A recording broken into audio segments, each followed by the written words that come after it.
bhagavato arahato samma sambuddhassa. Namo tassa bhagavato arahato samma sambuddhassa. Namo tassa bhagavato arahato samma sambuddhassa. Sadhu. So today I am going to take a sutta which is interesting. It has one or two important points which are kind of important in our practice. So the first, both of those suttas are by one person, given to one person, which is Migajala. So the sutta's name is Migajala. It is from Samyutta Nikaya 35. And the sutta is 63 in that chapter 35.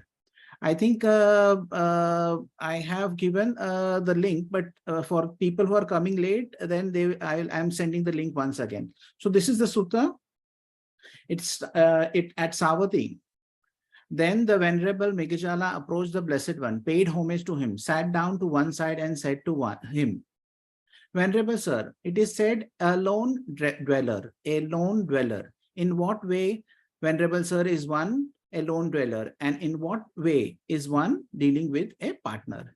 So the question he is asking is that somebody who is living alone and who is with companions. So what is the difference between the person who kind of lives alone and the person who lives with companions? So he is a monk, and he wants to know about living alone, because living alone is also praised by the Buddha. So the Buddha is giving a new perspective to this question. There are, Migajala, forms cognizable by the eye that are desirable, lovely, agreeable, pleasing, sensually enticing, tantalizing. If a student seeks delight in them, welcomes them, and remains holding to them, delight arises. When there is delight, there is infatuation. So the Buddha is saying that there are many things which are visually very attractive, okay, and they may take away your attention.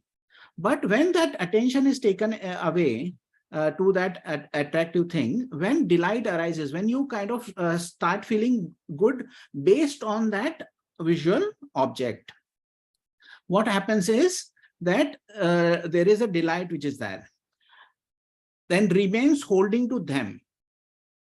So seeks delight in them and remains holding to them. Then what happens is, then when he is kind of infatuated with that thing, he sees something, delight arises, and then he wants to keep on with that visual object. When there is delight, there is infatuation. Then that means that he is infatuated, means he is kind of interested in that a visual object. It may be a flower, it may be a movie, it may be a painting. Then what happens is there is a kind of a connection which is there with that visual object.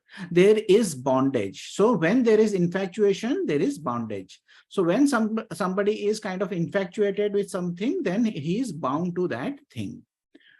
Bound by the fetters of delight, Migajala, a student is called one dwelling with a partner.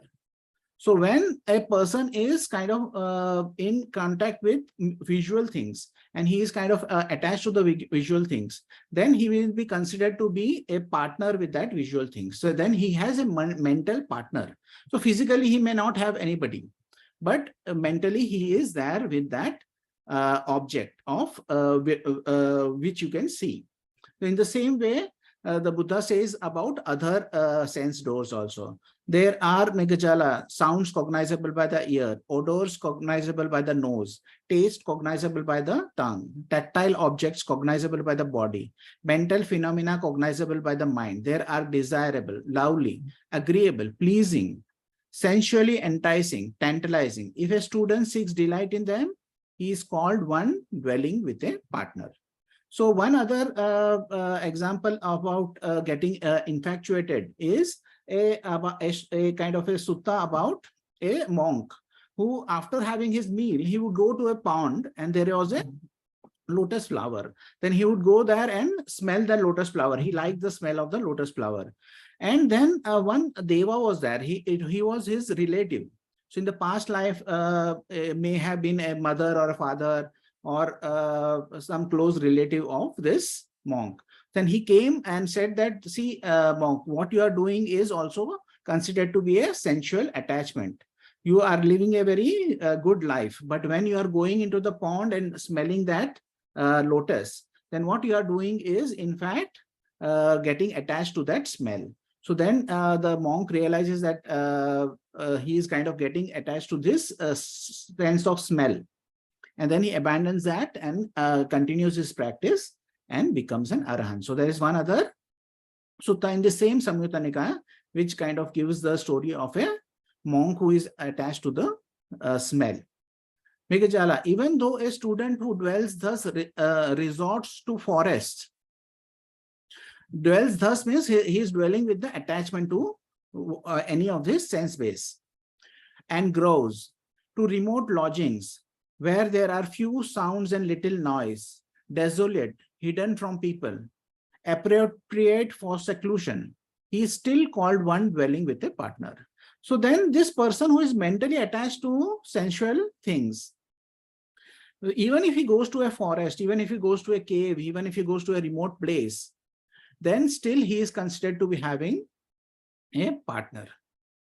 Migajala, even though a student who dwells, for what reason? Because craving is his partner and he has not abandoned it. Therefore, he is called one dwelling with a partner. So the person has not abandoned the craving for visual things, abandoned the craving for sounds, abandoned the craving for smells, abandoned the craving for taste, abandoned the craving for tactile things, abandoned the craving for good thoughts. So those things have to be abandoned. So if they are not abandoned, then they become your partner. They become your things which are dwelling with you. There are Migajala forms cognizable by eye that are desirable, lovely, agreeable, pleasing, sensually enticing, tantalizing. If a student does not seek delight in them, does not welcome them, does not remain holding to them, delight ceases. So what one person, anyone who is presented with a beautiful, say, painting or a beautiful flower or a beautiful kind of scenery, what happens is initially there is a thought, oh, this is such a beautiful thing. Then what we have to do is we have to 6R.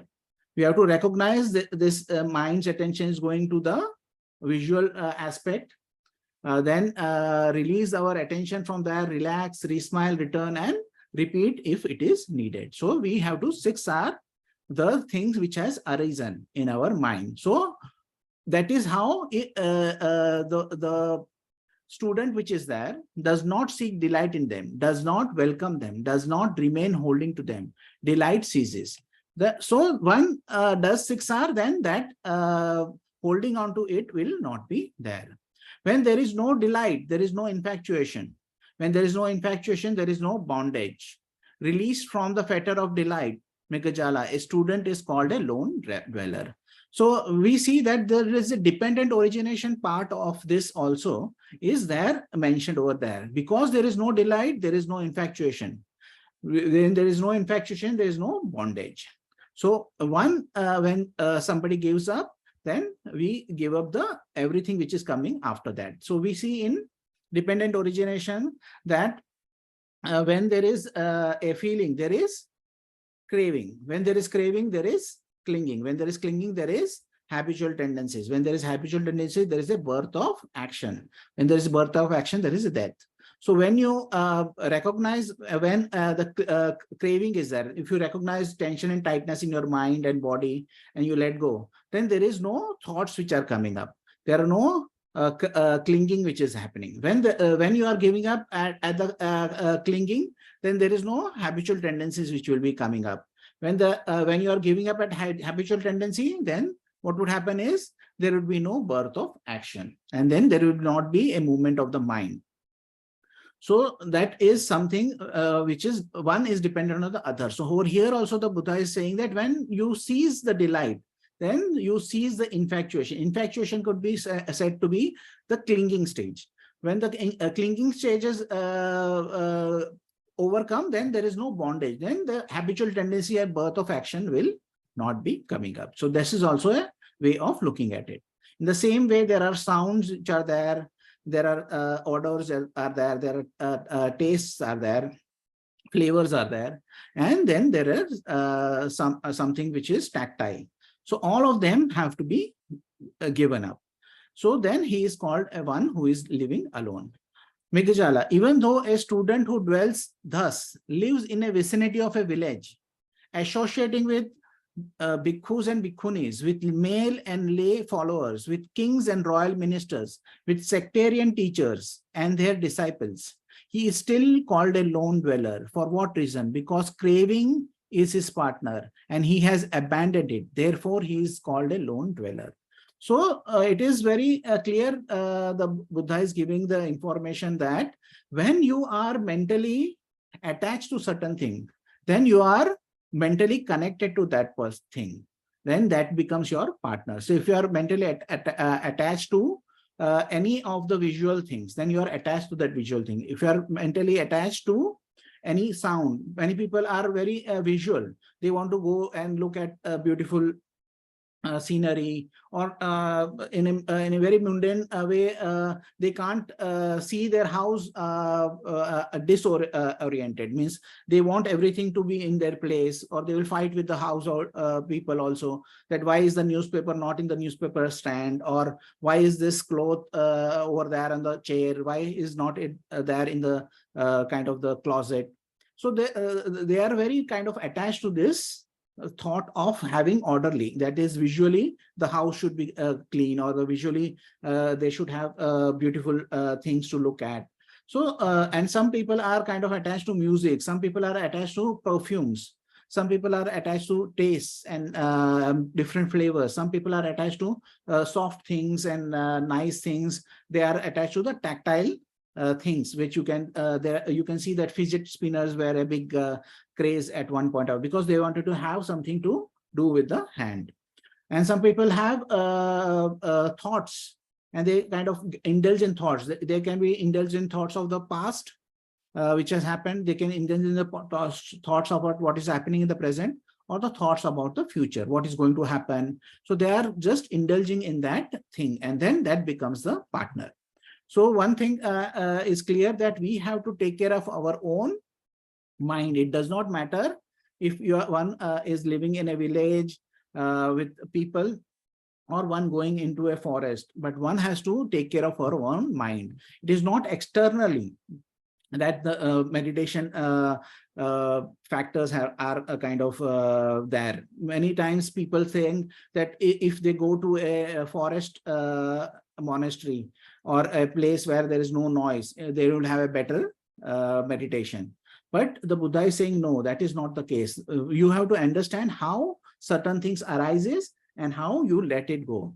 So the thing is, you have to know how to do the 6R well. Bante's explanation of mindfulness is remembering to observe how your mind's attention moves from one thing to another. So you have to be aware that how your mind is moving from the wholesome object, which is your object of meditation, to something else. When in life also, you can have anything which you are doing as your object of meditation. So if you are typing on the computer, you can make that as an object of meditation. With a smile, you can do the typing. If your mind moves away to certain things, you recognize, release, relax, re-smile, and return back. So everything can be made into a meditation. That's the reason Bhante says that meditation is life and life is meditation. So there are no different things. There are no two different things, that one thing you do in sitting and something else you do in life. But you can bring this meditation into life and benefit from this. So one other sutta, which is the same sutta, same name, but the number is 35.64. So I'll share that link also with you all. So then the Venerable Migajala approached the Blessed One, paid homage to him, sat down to one side and said to him, Venerable Sir, it would be good if the Blessed One would teach me the Dhamma in brief, so that having heard the Dhamma from the Blessed One, I might dwell alone, withdrawn, diligent, ardent, and resolute. So he wants to get certain instructions before he can go for his own practice. There are Migajāla forms cognizable by the eye that are desirable, lovely, agreeable, pleasing, sensually enticing, tantalizing. If a student seeks delight in them, welcomes them, and remains holding to them, delight arises. With the arising of delight, I say, Migajāla, there is arising of suffering. So why there is a arising of suffering when there is a delight arising? Because when the delight arises, then we want to have that thing as it is forever. So if there is a pleasing music going on, we want that music forever. How can we kind of see? Whenever the music ends, we say, okay, we'll listen to it on a once again, or we put that music on a loop. So that's music is playing again and again. So we want that to last. But what the reality of the universe is that everything is impermanent. So if there is something which is there, we delight in it. But the danger is that there is impermanence. It will go away. When it goes away, it creates the dukkha. So what is desirable and it is taken away from you, then that becomes the dukkha. That's the reason it is the arising of suffering.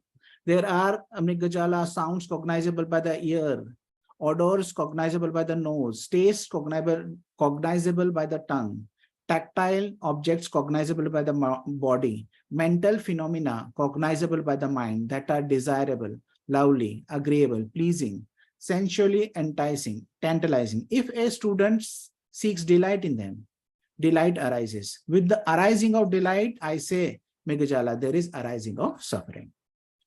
So the Buddha says that any sense object you attach to, that is the same result. There are Migajāla forms cognizable by the eye. There are desirable, lovely, agreeable, pleasing, sensually enticing, tantalizing. If a student does not seek delight in them, does not welcome them, does not remain holding to them, delight ceases. With the cessation of delight, I say, Migajāla, comes the cessation of suffering. So over here also you have to 6R whatever arises in our mind as attachment, as craving. When you 6R them, then you will not be beholden to the thing which arises. So you are actually giving up suffering when you are giving up the craving which is linked to anything which is arising in the mind. There are Migajāla sound cognizable by ear, odors cognizable by the nose, taste cognizable by the tongue, tactile objects cognizable by the body, mental phenomena cognizable by the mind that are desirable, lovely, agreeable, pleasing, sensually enticing, tantalizing. If a student does not seek delight in them, delight ceases. With the cessation of delight, I say, comes the cessation of suffering. Then the Venerable Migajāla, having delighted and rejoiced in the Blessed One's words, rose from his seat, and after paying homage to the Blessed One, keeping him on his right side, he departed. So Migajāla took the instructions, which are very simple instructions, were short instructions about controlling our attention. So putting our attention on the wholesome, and when it is going to the unwholesome, and he explains what is unwholesome. Anything where craving is developed. And how does the craving develop?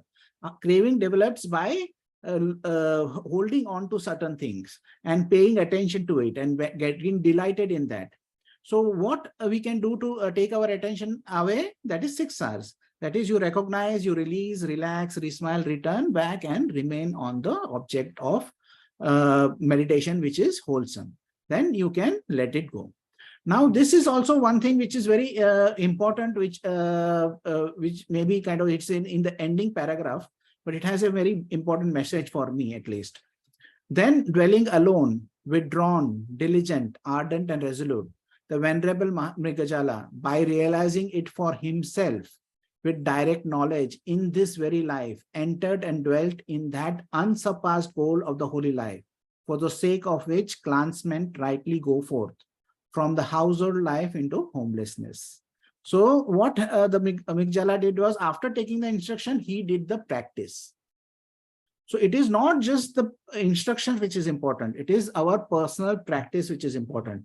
So he's dwelling alone means he dwelled alone means he 6R'd everything which had come up.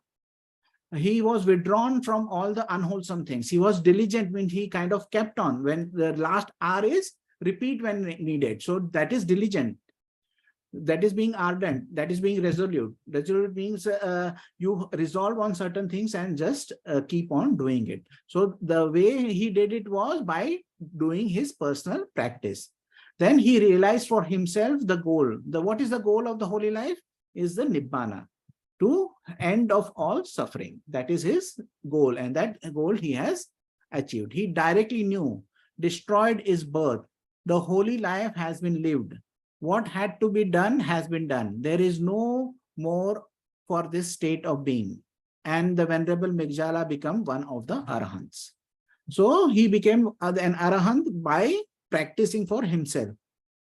Other thing is that Buddhas can give only the instructions, but the attainment is for the follower, for the student. For the student is to kind of follow the instructions and do the practice. By doing the practice and following the instructions, only the student can achieve the goal. It is not external. It is not how much you listen to others, how much you read, how much you analyze. You can listen to Dhamma talks all day, and you can read kind of the Dhamma talks are there, or the suttas are there all day.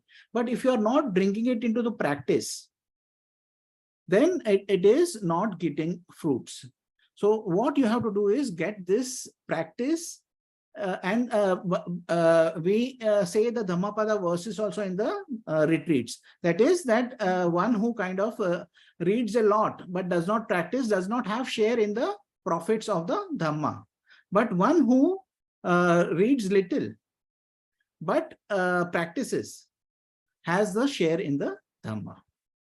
So you have to be one who kind of listens but puts it into practice. If you are not putting it into practice, then that is not getting fruitful for you. So this is the two suttas which we kind of shared. Is there any questions?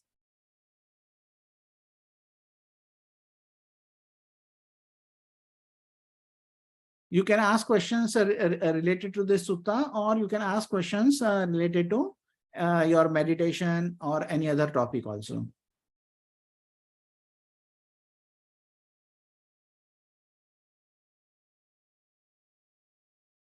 Sachin came late. We just finished the suttas we had taken. Sorry, Bhante, I was in office. Okay, no problem. So if you have any questions, you can participate in the question answer session. So is there any other questions for anybody?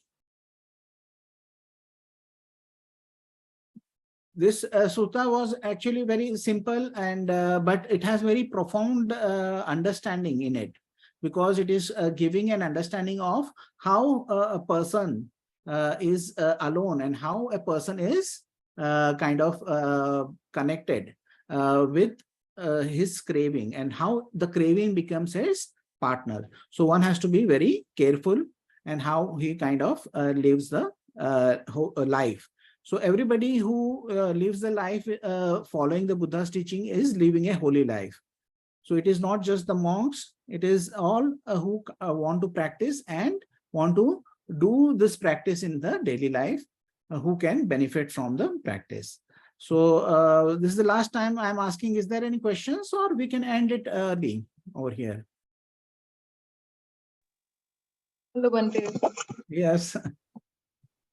Bhante, I just want to bring up some discussion. Like recently, I had a craving for some sweets. So instead of taking 3 or 4 sweets, I went for a single sweet just to satisfy my craving. Like if I'm craving for a bowl full of ice cream, I just go for 1 or 2 bites. There is still letting go, but there is still craving left behind. It has not yet left behind. Like, is it still in the process? We are letting go in the part, not completely. So Buddha says that his teaching are like in the ocean. It is gradually going deeper and deeper and deeper. So, and then other sutta, one Ganaka Moggallana Sutta 107, I think so, Majjhima Nikaya. He says also that he is a gradual practice in the step by step he teaches. So when certain cravings are there, then you can see the reduction in craving as the first step. So initially, if you had a thought about a sweet, then you may have gone to the shop and then bought the sweets and consumed as much as you want. Second stage would be that if they are presented to you, you would have them.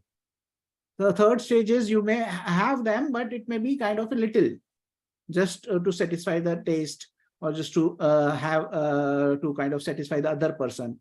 And the fourth stage is that even if it is there, if you eat or if you don't eat, it does not matter. So in stages, it happens. So in Anguttara Nikaya also, there are other suttas where Buddha is saying that if one happens, the other will happen automatically, because the one stage has the causes and condition for the other stage.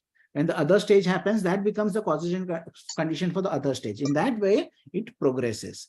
So you should see that as a progress, and not as something that would happen suddenly at one point of time. But there are realizations which happen suddenly. Like Buddha says that when you're using an axe, there is a new axe you have taken, and after some times you see a grip mark is there on the axe. So you cannot say that this much grip mark had happened this week and this much grip mark happened in this week.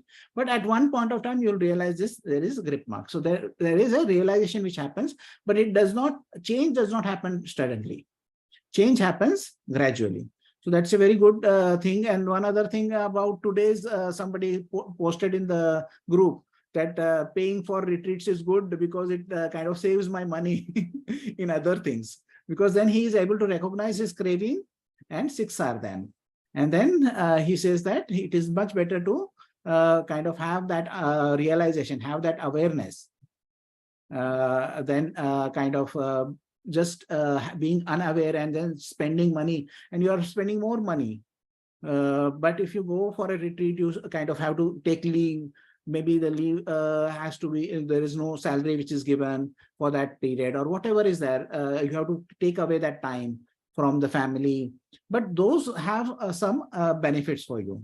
So like those things will come gradually, understanding comes, and you can grow. That is a very good kind of example. One example, I'll give one more about Bhante. Bhante Vimaramsi said that when he was a lay person, he liked cheesecakes. So once he had a thought that, oh, I have to have cheesecake after lunch or dinner. So after dinner, he said, I'll have cheesecake. And he knew one place which was about 10 kilometers or 10 miles away. Some place, there was a shop where good cheesecake was there. So he went down, he went into his car, he drove away till that shop, and then found that shop was closed. And then he had to drive back that 10 or 15 kilometers back to his place. So he said that just that thought, that cheesecake, I want cheesecake, that drove me around that 30-kilometer loop. So each thought is very important. And if I had known 6 hours at that time, then I would have just 6 hours it. And I would not have had those troubles. So in that way, gradually, when awareness grows, then you can bring it into the daily practice. Very good example you have given. Any other question? No. Okay. Is there any other question from any other person? Samir, we have seen you from after a long time. Now, Buddha. Vandami. I've always been there. In my metta prayers, I do remember you and all my teachers. Sadhu, sadhu. Very good. So, okay, then I think a short session today is also good. So we'll share the merits, and we'll share the YouTube tomorrow. It was a good session, I think. And next time we will be asking other teachers also to join and give new people to come and kind of share the Dhamma. So we want kind of contribution from others also. So we would look forward to having new people come maybe our online guides to come and share Dhamma over here. Okay, then we'll share the merit now. May suffering ones be suffering free, and the fear-struck fearless be. May the grieving shed all grief, and may all beings find relief. May all beings share this merit that we have thus acquired for the acquisition of all kinds of happiness. May beings inhabiting space and earth, Devas and Nagas of mighty power, share this merit of ours. May they long protect the Buddha's dispensation. Sadhu, sadhu, sadhu. Thank you everybody for coming.